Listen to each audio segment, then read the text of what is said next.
Hello दोस्तों, कहानियों का दौर चैनल में आपका स्वागत है। आज की कहानी है रश्मि तारिक जी की आत्मसम्मान। तो चलिए कहानी शुरू करते हैं। तालियों की आवाज़ में देव प्रकाश जी की रुंधी हुई आवाज़ को शायद किसी ने महसूस नहीं किया। चश्मा थोड़ा सा ऊपर कर वो अपनी आंखों के कोरों को रुमाल से पोंछ रहे थे। उम्र के आखिरी पड़ाव पर आकर उन्हें एहसास हुआ कि जीवन में कुछ सीखना हो तो उम्र मायने नहीं रखती है, न ही उम्र बंधन। बस कुछ भी पाना हो और अपनी मंजिल पर पहुंचना हो तो बस एक जज्बा ही होना चाहिए। और ये एहसास उनकी अपनी बहू स्नेहा ने दिलाया, जो स्टेज के पीछे खड़ी उन्हें हाथ हिलाकर अपनी खुशी से भीगी आंखों से मौन बधाई दे रही थी। देव प्रकाश जी गदगद हृदय से दिल से बहू को आशीष दे रहे थे। आज उन्हें अनाथ बच्चों को पढ़ाने और उन्हें हर संभव सहायता करने के लिए सम्मानित किया जा रहा था। उनकी पत्नी को भी गरीब लड़कियों को सिलाई कढ़ाई सिखाने के लिए सम्मानित किया जा रहा था।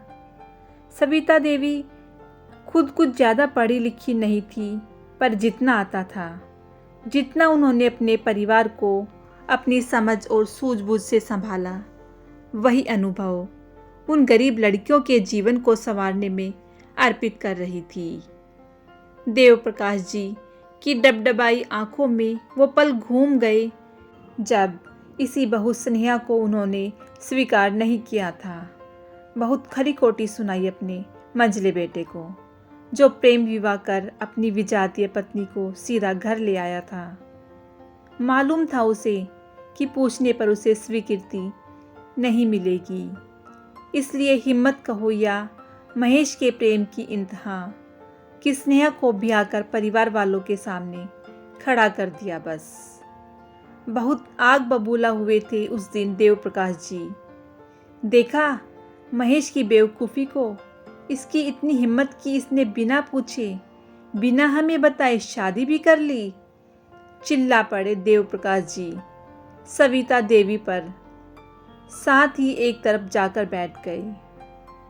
दरवाजे की दहलीज पर बेटा बहू दोनों खड़े अंदर आने की इजाज़त के इंतजार में खड़े एक दूजे को देख रहे थे, मानो कह रहे हों कि अब क्या होगा। महेश ने आंखों ही आंखों में तसल्ली दी स्नेहा को कि चिंता न करें। इतने में देव प्रकाश जी की बड़ी बहू आरती का थाल लिए बाहर आई।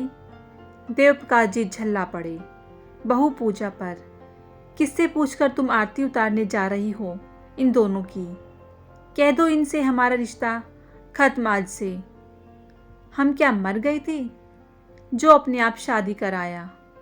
कमबख्त। ये कहकर देव प्रकाश जी बरामदे में पड़ी अपनी कुर्सी पर बैठ गए और बड़बड़ाते रहे।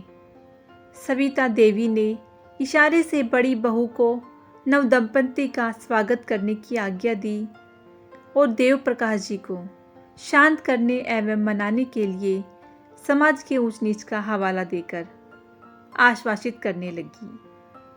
देव प्रकाश जी उठे और पत्नी के साथ अनमने भाव से ही सही दरवाजे के पास आ गए। बेटा बहू ने पैर छूकर आशीर्वाद लिया और इस तरह घर में थोड़ी चहल पहल हुई। बहू बेटे को उनके कमरे तक पहुंचाकर सब अपने कमरों में चले गए। रात को भी सबने चुपचाप खाना खाया। न किसी ने कोई नोक-झोंक की, न किसी ने कोई उत्साह या खुशी दिखाई छोटी बहू के आने की। स्नेहा खामोशी से सबके चेहरों को पढ़ने की कोशिश करती रही और उनके चेहरे के हाव भाव से उनको समझने की कोशिश। अंदर ही अंदर उसका मन भी भर आया ऐसा अनपेक्षित व्यवहार देखकर, परंतु ये तो होना ही था। खुद दोनों ने कदम उठाया था मंदिर में शादी करने का, तो अब तो ये सब झेलना ही पड़ेगा ना। समय बीतता गया। स्नेहा ने अपने आप को महेश के परिवार के हिसाब से ढाल लिया था, पर इतने समय में उसने महसूस किया कि उसके जेठ जेठानी बस अपने काम से काम रखते और छोटा देवर अपने कॉलेज और पढ़ाई में मस्त रहता। सास ससुर बस या तो चुपचाप खोए से रहते और अपने कमरे में बंद रहते या खींचते रहते और कभी किसी पर छीटाकशी करते रहते, फिर चाहे वो कोई पड़ोसी ही क्यों न हो। परिवार की ये दिनचर्या खासकर सास ससुर की तबीयत को देखते हुए और उन्हें मानसिक तनाव में यूं रहते हुए स्नेहा को कई बार चिंता होती थी। उसने महेश से 1-2 बार जिक्र भी किया कि माँ बाबूजी को किसी कार्य में व्यस्त रहना चाहिए, वरना वो और भी बीमार हो जाएंगे। पर महेश एक ही बात कहता, देखो स्नेहा, माँ बाबूजी की इस उम्र में किसी भी आदत को बदलना नामुमकिन है। तुम व्यर्थ चिंता मत करो, और जब सब अपने आप में मस्त हैं तो तुम क्यों इतना सोचती हो। हाँ, उनके स्वास्थ्य की चिंता मुझे भी है और मैं उनका चेकअप भी करवाता रहता हूँ। स्नेहा यह बात सुनकर आश्वस्त नहीं हो पाती थी। कहीं न कहीं वो माँ बाबूजी के लिए कुछ सोचने लगी थी। फिर एक दिन अचानक उसको एक सूत्र हाथ में लगा। हुआ यूं कि किसी काम से उसको अचानक अपने पड़ोस में जाना पड़ा, जहां मिस्टर शर्मा अपनी पत्नी के साथ अपने घर के बरामदे में कुछ बच्चों को पढ़ा रहे थे और मिसेज शर्मा कुछ लड़कियों को सिलाई सिखा रही थी। स्नेहा मंत्रमुग्ध सी उस दंपत्ति को देख रही थी। इतने में मिसेज शर्मा ने उसे देखकर कहा, आओ आओ बेटी, कैसी हो। स्नेहा ने कहा, मैं ठीक हूँ आंटी, आप कैसे हो। और पूछे बिना न रह सकी कि आंटी, आप और अंकल इन बच्चों को पढ़ा और सिखा रहे हैं। आपका तो परिवार आपके ही साथ है, फिर आप कैसे ये सब कैसे कर लेती हैं। तो क्या हुआ बेटी, हमारा परिवार हमारे साथ है तो क्या हम किसी और को सहारा नहीं दे सकते। स्नेहा, हम संपूर्ण हैं तो भी किसी अपूर्ण को संपूर्णता दे सकते हैं। किसी को सहारा देना, मदद करना, जिनको हमारी आवश्यकता है तो देनी ही चाहिए न। और किसी की मदद करने से जो आत्मिक संतुष्टि मिलती है उसका तुम अंदाज़ा भी नहीं लगा सकती। जहाँ तक तुम्हारा सवाल है, हमारे अपने परिवार के लिए तो ईश्वर की दया से बेटा बहू दोनों नौकरी करते हैं और पोता पोती दोनों बड़े हैं और स्कूल में 10वीं और 12वीं में पढ़ते हैं। बेटा सब व्यस्त हैं अपने अपने कार्यों में, तो हम अकेले खाली बैठकर क्या करते।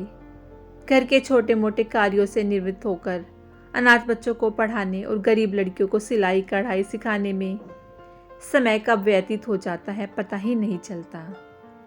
स्नेहा ने पूछा, आपकी बेटा बहू ने कोई ऐतराज़ तो नहीं किया। इस पर मिसेस शर्मा बोली, नहीं, बल्कि मुझे तो मेरी बहू ने ही ये रास्ता सुझाया। घर में सब व्यस्त हैं, पर किसी को भी किसी से कोई शिकायत नहीं, और जो वक्त हमें मिलता है उसमें हम मिल बैठकर अपनी बातें, अपनी दिनचर्या बताते हैं और इसी तरह वक्त बीतता रहता है। स्नेहा बेटा, घर बैठकर बच्चों की ज़िंदगी में दखलंदाजी करके और उन्हें ताने मारने से क्या फ़ायदा। घर का माहौल भी ख़राब होता है और हम सब दुखी रहते हैं, तो बेहतर है खुद को व्यस्त रखें। स्नेहा को जैसे अपने सास ससुर के लिए एक उम्मीद की किरण दिखाई दी और उसने अपने मन में ठान लिया कि वह भी अपने माँ बाबूजी को मानसिक तनाव से निकालने के लिए किसी ऐसे ही नेक काम में लगाने के लिए प्रयास करेगी। था तो थोड़ा मुश्किल, क्योंकि उम्र के इस दौर में अक्सर इंसान अपने आप को बदल नहीं पाता, नहीं चाहता है कि कोई आकर उसे उसके ढर्रे से हटाने की कोशिश करे, पर कोशिश तो करनी ही पड़ेगी। ये सोचकर स्नेहा ने माँ बाबूजी को इस कार्य में शामिल करने के लिए, अपनी योजना को साकार करने के लिए प्रयत्न शुरू कर दिया। और साथ ही शर्मा दंपत्ति से उनका सहयोग भी मांगा। एक अच्छे काम के लिए शर्मा दंपत्ति ने स्नेहा को सराहा भी और योगदान भी दिया।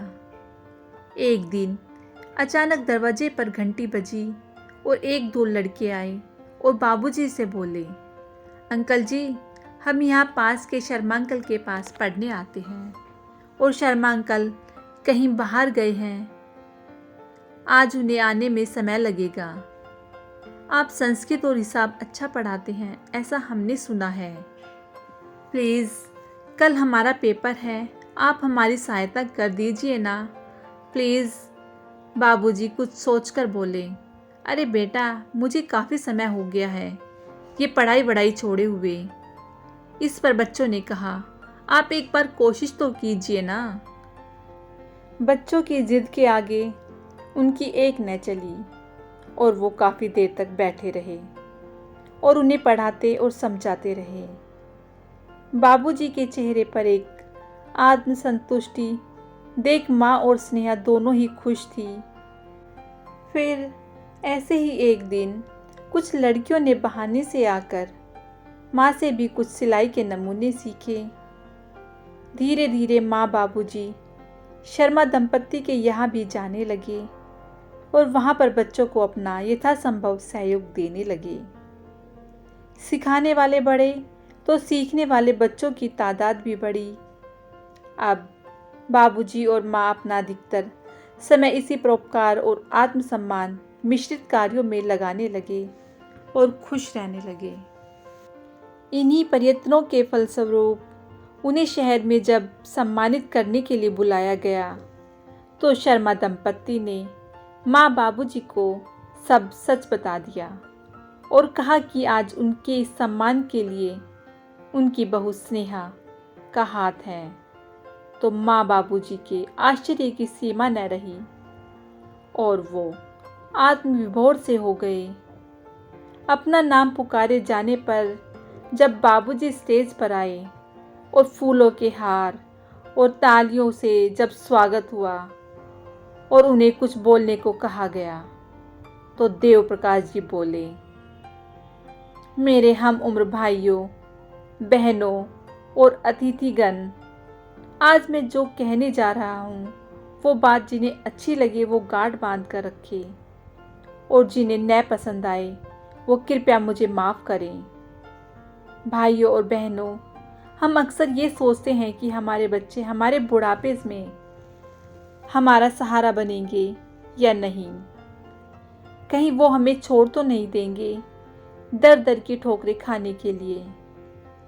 हम अपनी सारी जमा पूंजी अपने बच्चों के लिए खर्च कर देते हैं और बदले में ताउम्र उनसे जुड़ी अपेक्षाओं का निपटारा अपने पास बंद करके रखते हैं और जरा सी भी चूक होने पर उन्हें कोसने से बाज नहीं आते। हम ऐसा क्यों करते हैं? कुछ अपवाद छोड़कर मैं कहता हूँ कि या तो हमें अपनी जमा पूंजी में से कुछ हिस्सा अपने लिए सुरक्षित रखकर संतुष्टि से जीवन व्यतीत करना चाहिए, और अगर नहीं भी है कोई पूंजी हमारे पास तो ईश्वर ने हमें जो यह शरीर दिया है, दिमाग दिया है, उसका इस्तेमाल करके अपने लिए 2 वक्त की रोटी का जुगाड़ तो कर सकते हैं ना। क्यों हम इतने आश्रित हो जाते हैं अपने बच्चों पर कि खुद को पंगु बना लेते हैं और फिर कोसने लगते हैं अपने ही बच्चों को। आज ज़रूरत है तो थोड़ी सी समझदारी और अपने आत्मसम्मान को बरकरार रखने की, ताकि हम खुद को असहाय न समझ सकें। अपने बड़े होने के अहंकार को दरकिनार करके ही छोटों से सम्मान पाया जा सकता है। मैं आज शुक्रगुजार हूँ अपनी बहू का, जिसने मुझे और मेरी पत्नी को आत्मसम्मान के मार्ग पर चलने की दिशा दिखाई, ताकि मैं फ़क्र से अपनी बाकी बची ज़िंदगी जी सकूं। दोस्तों, इसी बहू को एक वक्त मैंने स्वीकार करने में हिचकिचाहट दिखाई थी, क्योंकि हम अक्सर जातीय विजातीय के आडंबरों में खुद को घेरे रखते हैं। और इंसान को पहचानने में देर लगा देते हैं। मैं भी इन्हीं उलझनों से घिरा था, पर आज उसी बहू ने बेटी बनकर हम माँ बाप को जीने की वजह दिखाई। मेरी इल्तिजा है सबसे कि बेटों के साथ दोस्ती का और बहू के साथ बेटी का रिश्ता बनाकर देखो। जिंदगी अपने आप स्वर्ग बन जाएगी। अंत में इतना ही कहूँगा मित्रगण, मेरे हौसलों को अब चुनौती मत देना कि यारों मुझ में भी अभी हिम्मत है बाकी। एक बार फिर तालियों के साथ देव प्रकाश जी का स्वागत हुआ। उनकी बातों को सुनकर कुछ ने अश्रुपूरित आंखों से स्वीकृति दी, तो कुछ लोगों ने मन ही मन में ठान लिया कि अब वो भी आत्मसम्मान की जिंदगी जिएंगे, खुद भी स्वच्छंद रहेंगे और अपने बच्चों को भी स्वच्छंद प्रकाश में उड़ने के लिए मुक्त कर देंगे। दोस्तों, कैसी लगी आपको रश्मि तारिक जी की ये कहानी? मुझे कमेंट करके ज़रूर बताइएगा। यदि कहानी अच्छी लगी हो तो इस कहानी को लाइक कीजिए, शेयर कीजिए और मेरे चैनल को सब्सक्राइब कीजिएगा।